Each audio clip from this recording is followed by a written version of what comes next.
Well, I will do a quick introduction, and I'm Monica Cochran, and I have an organization called Learning Without Borders, and I work with families all over the world, educators, and basically my special niche are people who learn differently, who have different things.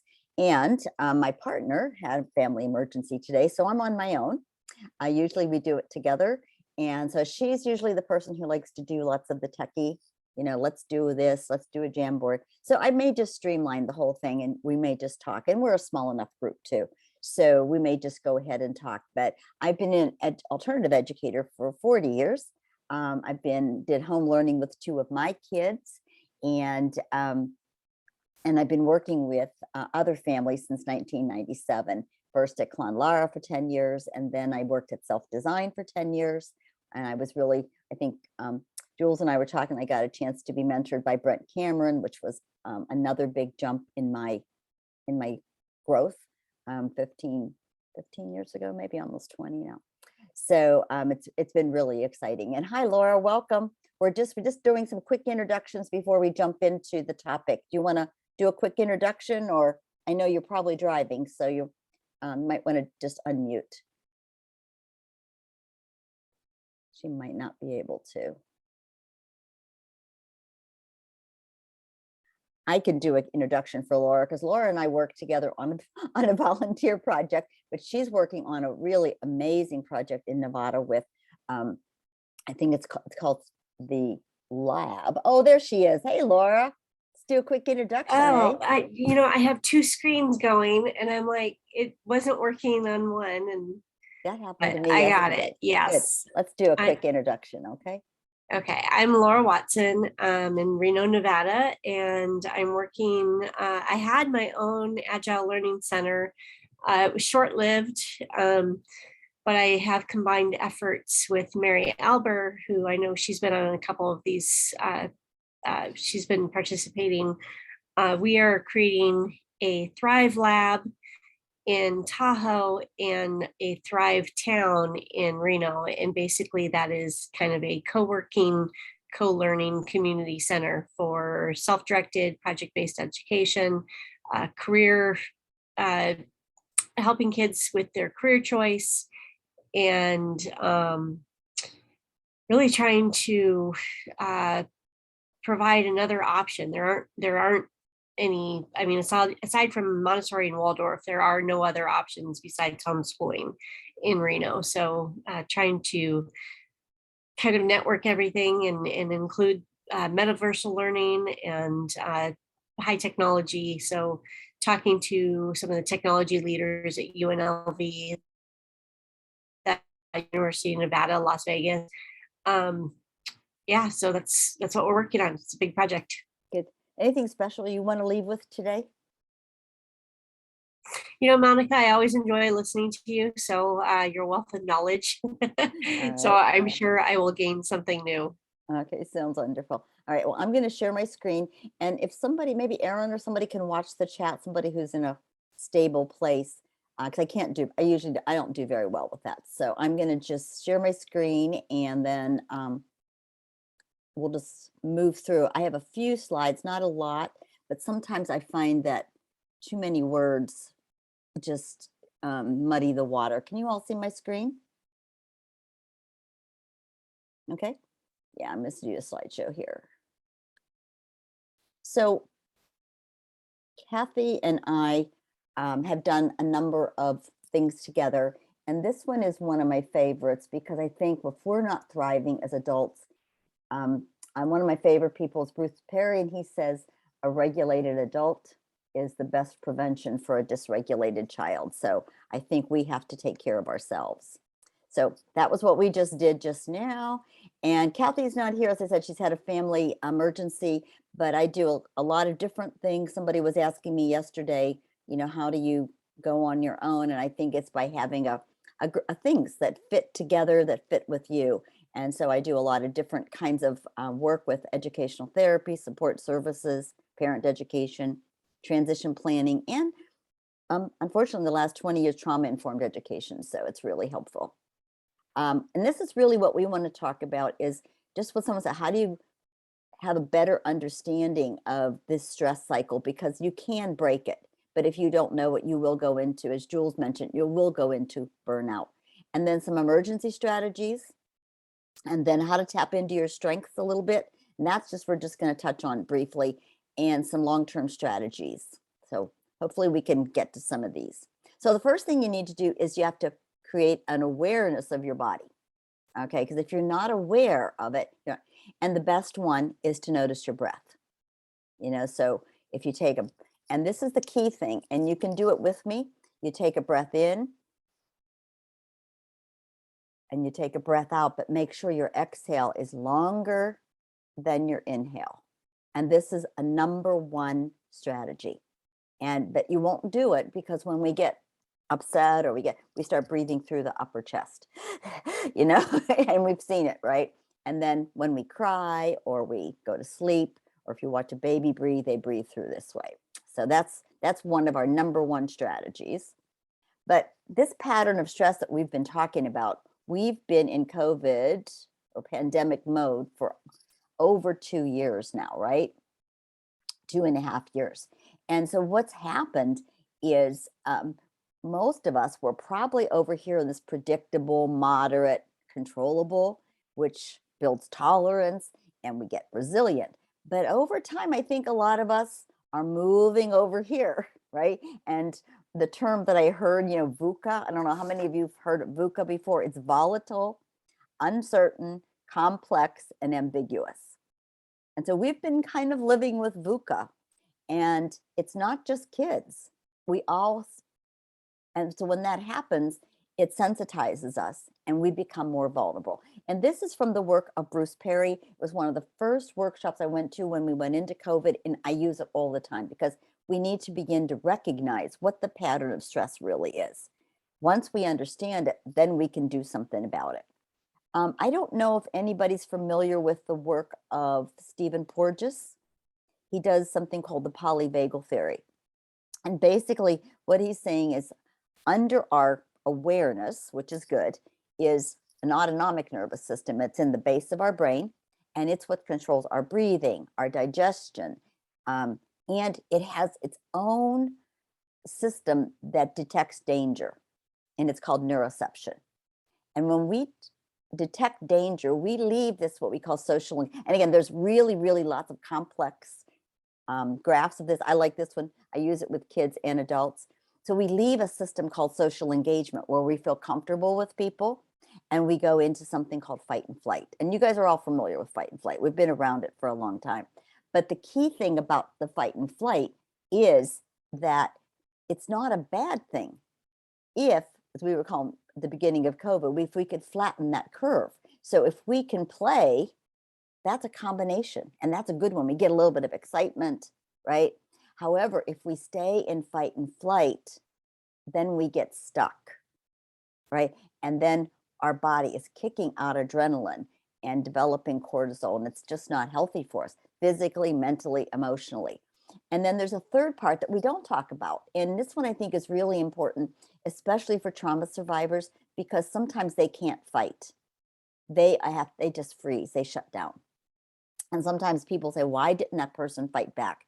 Why didn't they do it? Because, and shame is another one, and we use it in schools. And depression. Right now, anxiety is through the roof for everybody. So these three autonomic states are the basis, and it's much more complicated, but I'm going to keep it really simple. But we have a lot of kids and a lot of adults right now that are going between fight and flight and freeze. They're either detaching, which we do when we numb out, or we go into fight and flight. Welcome, Sylvie. We're just got started. So if you want to put in the chat a little bit about where you're from and what you hope to get from this, we'd appreciate it. So these are the three autonomic states, and I think it's really important. It's a hierarchy, and so we have to take care of ourselves if we're not doing this. So there's three parts. There's a hierarchy. There's also another piece that we call neuroception, and that's what's going under the radar. We're noticing things, and sometimes it goes askew. My best example is if you fly into a new airport, you're very alert. You're looking for everything. But if you get overwhelmed, then you can't figure out where to go, and that doesn't help. So, and the third part of it is something we're going to talk about. It's called co-regulation. And that's one of our big strategies. So here's a different system. Sometimes we look at the autonomic nervous system as a ladder. At the top, we're feeling really good. When we get mobilized, we get agitated. Sometimes I feel anxious, I feel worried. You know, the world starts looking dangerous to us. So when we're up here in safe and social, you know, that person who comes next to you doesn't bother you. But I have to say, people are not feeling that way. I was just in a grocery store 2 weeks ago, and I had a big cart of things, and a person only had a few things. I let her go in front of me. And then I wasn't my social distancing. I was reaching to get the divider, and she spun on me and said, "Is there a reason you're crowding me?" I was, whoa, you know, I'm just trying to put my little thing down here because I can start putting things. But when we start moving into this, so she was already that, and I could tell she was having trouble with her credit card and everything after that. So she was already agitated. I hope I wasn't the, you know, what activated it, but that's possible. But then, the third part was that when we got numb. So the next thing paying attention to, okay, so this is co-regulating, and we've got this cute little boy helping his little brother.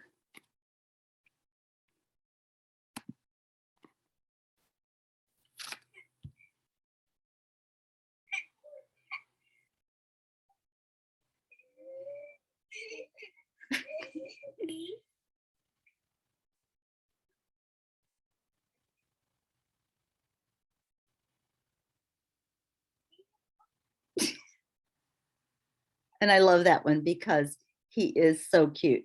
But he used two things, right? He used the breathing, but he used another big co-regulating one, right? And that's touch. A very and it's the right touch, right? It's not just any old touch. Well, I just heard Giuliani just had someone arrested for slapping him on the back. So, you know, that probably not the right one. But, you know, some people don't like a light touch. Some people like a firmer touch, like on their back. And some of us metaphorically co-regulate when somebody has our back. So that's another piece. So that's a huge one.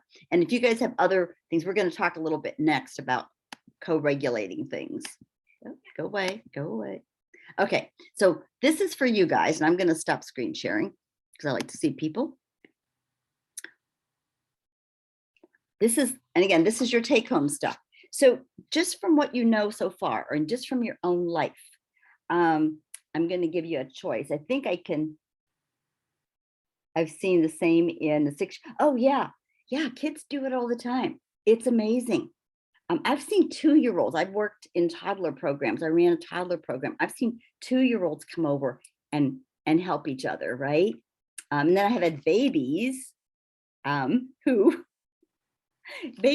cry when the other baby's crying. So co-regulation, Jules, good question. That's when we either can regulate with our environment by changing something in our environment, or we can co-regulate with the person, right? Another person helps us, right?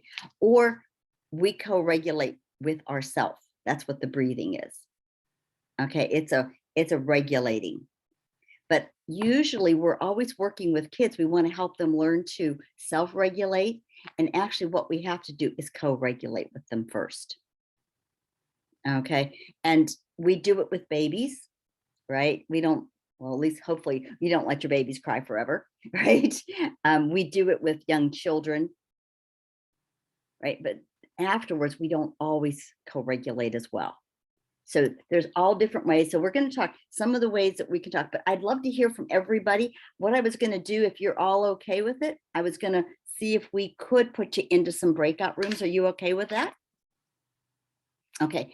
And then we'll just stay there for 5 minutes, but just share the things with each other. And then we'll come back and share in a group what you do, whether you co-regulate with other people, what do you do on your own? What do you try in your environment to help you? Because this is your toolkit. So if you want to just put it in the chat, some of the things I'm looking from our group. I don't know if Sylvie, do you want to share some of the things from our group, and I can keep writing in the chat some of the yeah, so in our group I heard deep breathing, deep breathing from, I think it was Adriana. And then for some other people, really loud music is helpful. And also I've heard really like on the other end of the range, being in a quiet space, completely quiet space, can be very helpful. For me, it's really doing meditation. So I do really short meditations, but I try to do at least one a day, sometimes twice a day if I can fit it in. And walking in the woods is very healing for me and helps me regulate. So I don't get to do that a lot, but fortunately, I'm only like 10 minutes away from really big parks. Anywhere I am in Michigan, there's like parks everywhere. Yeah, we are lucky. We are very I am fortunate. very lucky and I appreciate that. Yes. And then we talked a little bit about co-regulation with our kids. So I shared some of the things we do in my family. I mean, it's very different for each kid and each situation or moment, but it can be like giving them a hug or making them hot cocoa or watching something with them, like just sitting with them, things like that. Yes. And Roger, I think we talked a little bit about the difference between self-regulation and co-regulation before you joined in. Generally, we work a lot with kids on what we call self-regulation, and ideally, really co-regulation comes first. And we start with babies, and then, but unfortunately, we don't recognize that we all need co-regulation, right? We all need to do it with ourselves. And that's when we co-regulate with the environment. So there's 3 different parts about it. We've been talking about the polyvagal theory. There's the autonomic nervous system. There's our neuroception, which is detecting danger. And this is what co-regulation does. It helps us get back to what we call ventral vagal is the scientific term for it, but I call it safe and social. And then we can kind of go on and we can help others. So are there some other ones here? Oh, I love, listening to music, playing music. Yes. Singing is really helpful because it activates, there's a nerve, the 10th cranial nerve that goes from the base of the brain through our entire body. It's kind of our vagal brake. It helps us regulate. And when we sing, it's one of the big ones, Jules. I'm sure when you do magic, it is too, right? Because you're using your hands and you're smiling. Smiling is huge. It's a big co-regulator. Laughing. Other people have some other ones? Mila or Willow or Jules? Yeah. I can list some of the ones from our breakout group. So we said reaching out to a friend and telling them what I'm experiencing. My friends happen to be very good at validating my experience and normalizing it, and then helping me troubleshoot if that's necessary. Using the 5 senses in positive ways. So, for example, touching something with a pleasant texture, listening to music, or like looking at something beautiful. Someone else in my group said reaching out to someone who has experienced what I'm going through. Even just talking to somebody I don't know very well who's just available there. Walking barefoot in the grass. He also said spending time in the forest. Holding smooth rocks and manipulating them, like yeah. And we talked about stimming, and then a few others that I thought of were lying on my back and imagining being on the ocean floor, which I suppose is a type of meditation. Silencing my thoughts, which is something I've learned how to do by meditating regularly. Emptying your mind. Isn't that a huge one, right? Yeah, because my thoughts are the source of the stress, whatever it is. Yeah, it does. Very much. And water tubing, somebody put in here too. Yeah, that's awesome. Go ahead, Jules. Ooh, yeah. And focusing on feeling what the emotions physically feel like in my body often dissipates them. And I think it goes the opposite way. Sometimes we talk about you know, someone's kids are angry, I go, where in your body do you feel that anger? And they'll say, I feel it in my, I'm gonna punch somebody. I want to feel it in my legs, you know, but that's so, because it's physiological. It's so important. Yeah. Yeah. Cool. Other people want to unmute, and then I'm going to go back to the chat here and see if I can read in the chat what people have written to. Anyone else want to unmute? We've got a couple of more minutes here. I keep thinking about like co-regulation in the workplace, just because teachers have so many challenges. We're often focused on the students, but the whole teacher thing is also a problem. And I remember in 2008, I took a workshop about something similar, and I was like, whoa, that's me. I was taking a workshop to help other teachers. And that's when I realized that I had a problem. And even like, you know, there's the trend of the trauma-informed workplace. It's the strategies are the same. Yeah. The identifiers of what you should notice are the exact same as, you know, teachers or anyone in the workplace who has co-regulation challenges. And one thing is, like, employers don't design workplaces for that. You can have an entire class that's, you know, up and down, and you can have challenges with co-regulation. It doesn't mean you can't do your job. It means that something has to change in that moment to help you, right? And you can have your 22 or 28, or depending how, you know, helpers help you. I think people need to realize it's not something to be embarrassed about, to make it even, you know, the workplace more inclusive for everyone. I think what you're sharing is so important. And I think this is why Kathy and I were hoping to do this, because I think Bruce Perry says a regulated adult is the best prevention for having a dysregulated child. However, if we don't feel regulated, we don't feel, I call it, have that personal safety. And I'm not talking about guns and all that kind of, that's important too, but it's that felt sense of safety that I'm being seen and heard and understood too. If I'm not experiencing that, then it's going to be hard for anybody else to do that. Can you guys still hear me if I don't wear these? Okay, great, because they really bother me. Speaking of being, you know, something that's like, I was like, oh, something's bothering me, you know, and I had to notice what it was. So I'm going to go back here to the chat, because I think that Roger talked about finding that balance between personal time and interactive time. I think that's huge. And even understand, even personal space, right? In a group, people getting too close, that's not good. Other people really love the closeness of it. So I think that's huge. And then Willa said she discovered cooking pasta while intentionally listening to and singing Sinatra. Yes. Yeah. You know, and that is, I have a young kid that I work with who is sick a lot, and he loves Frank Sinatra. He thinks it, but I think it all has something to do with his grandfather. His grandfather likes Frank Sinatra. So do you see how these associations that we form also help us or don't help us, right? I think we said a lot of these. Sylvie said it was awesome too. Yeah. We talk about reaching out. I'm just saying walking barefoot in the grass is huge. And then there is one, I think you guys might know, you can do a breathing, and there's 5 things that I can see, 4 things I can hear, 3 things I can touch, 2 things I can smell, and 1 thing I can taste is another good grounding one. Emptying your mind. Oh, Laura, you were talking about airplanes and airports. Yeah. You know, I love my mask. A friend of mine introduced me to it about 3 years ago when we were traveling. Oh my gosh, it's so wonderful, especially now when it's daylight at like 5:30 here, you know, or 6 o'clock. And the sling, what's a sling? What does the sling do?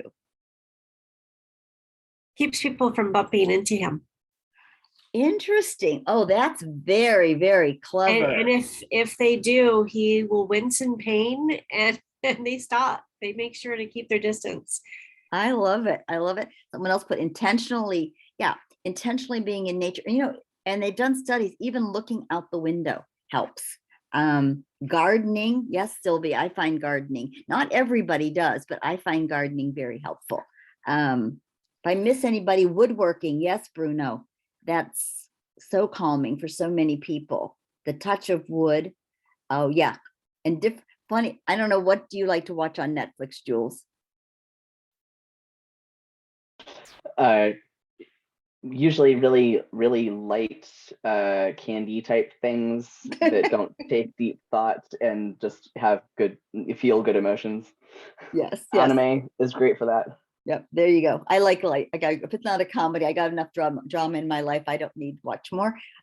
Somebody else was just saying about the healing virtue of tears. Yes, it does. It clears things. It's wonderful. And you were saying it's a shower for your heart. Yeah, Kelly, it is. You know, I think it is. And a shower helps too, right? A shower can be co-reg, or a hot bath at night. It helps. It actually releases melatonin at night. So that's definitely something. But I know my grandmother would say if we were really, really, go throw some cold water on your face, and that is a vagal break. The cold water on your face does. Yeah, while you're doing that, Monica, one thing I noticed is often people don't know the difference between co-regulation and self-regulation. Yes, you're right. And a lot of the activities people were mentioning today, I wonder, well, who are you doing it with? Well, who are you doing it with? Is it your cat that's on your lap right now, like me? Or, right? Like, because I believe with co-regulation, there has to be another breathing something involved, which is why therapy animals are you know, huge for people who are challenged. But with self-regulation, that comes, you had mentioned also secondary, after we develop the skills of kind of being with and around with other people.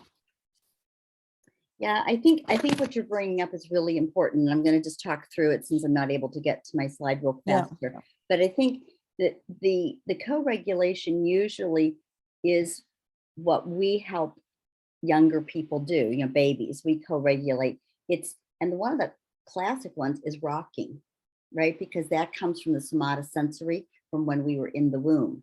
And so I think when we're able to do that kind of work, but I don't know that it's always with somebody else, because I work with, and maybe Jules, you can add to this, or others, I have found that sometimes people have a hard time co-regulating with other people, especially if they've had trauma, or they're just have a very, very acute sensory system.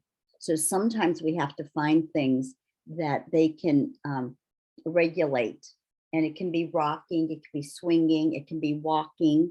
And Jules, feel free to unmute and jump in here, because I think you have a lot to add to this conversation. Okay. I'm not the only one who knows these things, right? Sure.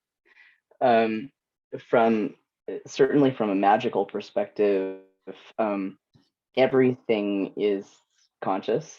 So when I am, and as an autistic person, yes, I can find other people triggering just for existing. So sometimes when I'm co-regulating, I'm co-regulating with my environment, but to me, my environment is made up of conscious beings, like even objects have consciousness. So I can co-regulate with, for example, this rock, and this rock has consciousness. Mm-hmm. And I can actually sense its consciousness. So I can co-regulate with this rock. I can also co-regulate with myself, because I am made up of consciousness, and I'm every consciousness is fractal. So I am a consciousness, but I am also made up of consciousnesses, and I can co-regulate with the consciousnesses inside myself, including, for example, my body has its own consciousnesses, and I can co-regulate with my body's consciousnesses. I can also co-regulate with the void itself, which is sort of the ultimate consciousness. Right, right. And there's something that we call cues of safety that I think I hear you saying them, is that we need these cues of safety. And one of them that's key is our facial expressions, you know, our tone of voice, the touch that we use. All of those things are what I call the co-regulating cues of safety that we give each other. I think the tricky piece is for people who have had trauma, is that their neuroception might be misaligned, you know, maybe oversensitive. So I'm going to try this again here, guys. I'm back into my slide presentation. I'm going to try one more time to share it again. Maybe I may not go to full screen, because that's how I messed it up the last time. Can you guys see that okay, or should I go to full screen? Let's try it again. It's kind of hard to see for me. Okay, we'll try. This is how I lost everything before that, but we'll give it a shot. There we go. How's that, better? Okay, so this is kind of the theory of it, and this is the cycle that's really important, that when we're resting and we're digesting, we have oxytocin, we have a lot of serotonin. That helps us feel safe and social. I'm home, I'm comfortable, right? But then something could be either a trigger or a danger, and that's our neuroception. And again, if I'm facing a tiger or a bear, I don't want to activate my prefrontal cortex. I don't want to ask, gee, what species is this? And I want to get out of Dodge, right? So anything can be a tiger, because genetics, life experience, they kind of inform how we detect the danger and the threat. So some people with really highly attuned sense danger more than others, right? And some people who are just sensitive sensorially do. The bright lights really bother people. The loud sounds. I have a friend who had a concussion, and she couldn't even go to church, even though she was in the choir, because it was a cacophony of sound for her. She no longer had what they call figure ground. And so when that happens, we let go. Our body gives us adrenaline and cortisol. And sometimes there's another one we call freeze and fawn, where we become really big people pleasers, right? And that's kind of going beyond what we can talk about in this short little seminar here. But how do we survive?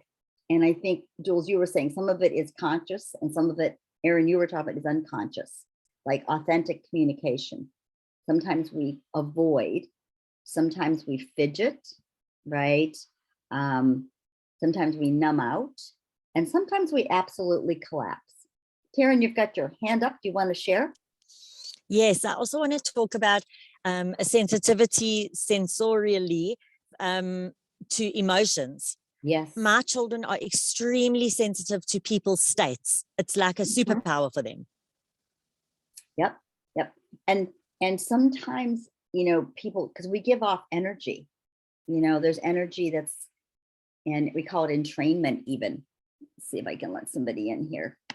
So that's really important. So the way we were just talking here, how do we engage this ventral vagal?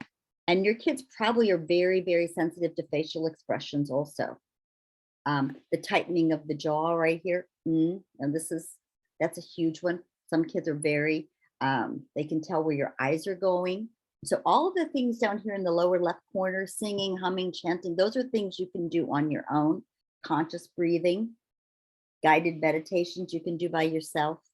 But there lots of people, we do a sound therapy with some of the kids, and not just kids, people that I work with, where we actually help them filter out the sounds of predator sounds are low, and the high sounds can activate us. How many of you have been in a store and you hear that baby cry and everybody just like freezes, right? Spiritual things, hugs, cuddles, those are all. So this is kind of the cycle that we want to, and I love this gal. Her name is Janae Elizabeth, and she's Trauma Geek, and I follow her podcast, but it's one of the best ones. It's a little busy, but I think it really gives good idea. Anybody else have any other questions? Is there anything coming in the chat, Erin? Because I can't see the chat when I'm doing this. That I think is just huge. I'm gonna see if I can keep going down here. When we talk about these things, Kathy had a thing she called them soul snacks. And when I stopped sharing here, those are all the things that we just talked about that we do that help us get beyond these points. But even more importantly, when we get beyond what I call the emergency pieces that we're talking about right now, then we can begin to use our prefrontal cortex. When we can get through these tough moments, then we don't go into burnout. Luba. So I had a question that is related to answering your question. Okay. So in looking at that list of strategies, the humming, etc. So in my experience, those kinds of things work when the threat is very vague and like there's just a feeling of overwhelm and like there's not a specific definable threat. single Mhm. threat. But if there is something, and maybe I'm kind of experiencing the exact same thing, or trying to describe the exact same thing that Taryn just did, but when there is a specific energetic burst from someone that is a very definable threat to your well-being, then I just, I'm not sure that, you know, the singing and so on really helps, except very marginally. Right. So if you have a real threat, okay, and I think the classic example would be I'm driving, right? And somebody cuts me off on the road. That's a real threat. And so to have a reaction to that is physiologically appropriate. The problem is that neurologically, it only takes like 90 seconds for us to process it, but we hang on to it and then we get stuck. Okay, so you know what I'm saying? So that idea of experiencing the stress cycle and getting back to ventral vagal is the key. And the biggest one is that exhale of breath. My kids used to kid, Mom, are you using your car words again? That's what swearing is for a lot of people. You know, it releases, we release that, tears do. So when we don't complete the cycle, Luba, then it builds up and then we get stuck. Does that make sense? Sorry, but I mean, the driving thing is a very immediate threat that dissipates, whereas if there's some kind of interpersonal disharmony, like, you know, someone's like, you know, it could be a coworker thing, it can be anything, that where it's not a sudden, you know, thing that's over and done, and it has not been resolved, and there doesn't, you know, it's not clear how to resolve or what. It's those situations that I find, you know, the really tricky things for the immediate things that dissipate. Someone I know who's she's a permaculture farmer actually, and she said, do what rabbits do, which is they shake it, literally shake it off. Exactly. Yes. And very I much. started trying that a couple of months ago, and I was like, wow, this helps. It But that's for does. like Our the dogs do immediate. it. Yep. Yep. That's for like the immediate things that dissipate. I don't find that it works quite as well for the things that are kind of more ongoing. Right. Yeah. And so for those kind of things is when that's the 4 7s, harnessing your thoughts, right? That's when we need to be able to reframe a situation, right? And to do that though, when I'm not breathing deeply, when physiologically I'm not calm, it's almost impossible, right? It's really impossible for me to have that possibility thinking. And I came to this work not because I'm a mental health counselor. I came to this work because I work with kids who learn differently. And when they don't feel that sense of safety, that felt sense of safety, when they're learning, they can't really learn. And we just dig a bigger hole, right? And we go down there. So that's how I stumbled upon this like 15 years ago. And play is how children do it. But as adults, we don't play. We need that opportunity to play. And this is, so, you know, we do cognitive behavioral therapy and dialectal therapy, and we do all the therapies, but we don't in our lives slow down enough that we can actually help our bodies rest and relax. And these are going to sound very simple, but sleep, right? Food and movement are 3 physiological things that we need, so that when we do come into this difficult situation with a coworker, then I have the resources to be able to bring conflict resolution. I can't do conflict resolution when I'm activated, you know. And sometimes for me, even when I had young kids, and I need to walk away right now. And I think when we do that, we actually model for children, hey, I need to take 5 minutes. I need to collect myself. Right. And then you come back to it. And sometimes you need a third person there, Luba. You know, sometimes it helps. I think all of my kids have done the peer mediation work, where, and when I was in my own classrooms, we did peer mediation, right? We just had another kid come in, and sometimes the kids could work it out when I was teaching, and sometimes they needed me to come in, not to solve the problem, but to provide that safety. I think that third person provided some safety. Kelly's putting in here, so important to model and verbalize to kids what is happening, what you need to do and why. Yes, when we can get below behavior to feelings, and then one step below that is understanding what your need is. Like, classic example, Lubin, is probably going to be a simple one for you. But when you have a number of kids, the Legos, we step on Legos all the time. You know, I need some order here so I can walk through the room without stepping on Legos. It's not that I don't want you to have your stuff out, but I can't keep doing that, right? But the long-term solution to all of this is understanding your own strengths and understanding your strengths so that you can use them. For example, one of my strengths when I'm in a stressful situation, Luba, is to research.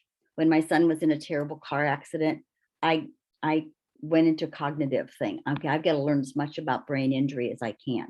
Somebody else might say, no, that's not going to work. Another one of my strengths is I'm a learner. So that's another tool that I use. But for somebody else who doesn't have the same strengths that I do, it doesn't work at all. So the long-term solution to a lot of it is understanding ourselves. And there's lots of ways to do it. I just put like several of them here. There's strength-based parenting, there's Strength Finder, there's VIA, there's a free thing. But once you know your own strengths and you know how you can do it, then you're in a better position to help yourself and other people. Make sure that everybody kind of gets that whole idea. This is the kind of the wrap up of what I was just talking about, is notice your body, breathe, use whatever strategies of co-regulating help. Then you can harness your thoughts. Then you can develop your strengths. So it's not just self-care, it's when we care for each other, right? This is the caring for each other that we do. Kathy and I do have a free class. It's on our website. It's on strength-based approach to resilience. And we have a free 45-minute class. You're welcome to try it out. Just if you put your information in the chat box, I'll send some information. And then we do cohorts. Like right now, we're doing a cohort with childcare providers on using strength-based resilience. Because, you know, when you're with a group of kids, you often just want to deal with the behaviors and it doesn't always work. So I am going to stop this screen share. Thank you. That's fine. My only question was any recommendations you had on books to learn more. And I think you had put one on your slide there towards the end. Yes, strength-based parenting is a great one for working with kids. I use a combination of what we call polyvagal theory and something called DIR, developmental individual differences in relationship. And again, I talk a lot about safety, but there's a new book for young children called Body Brain Parenting by Mona Delahook, which I think is a great resource for kids all the way up through, I think, about grade 6. Good for parenting, good for teachers. There's strength-based for teachers as well.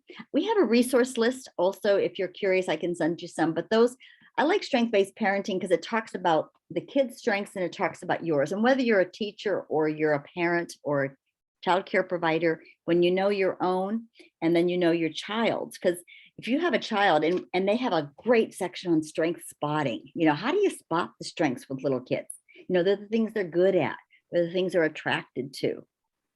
Take a lot of your attention. So those would be my recommendations there.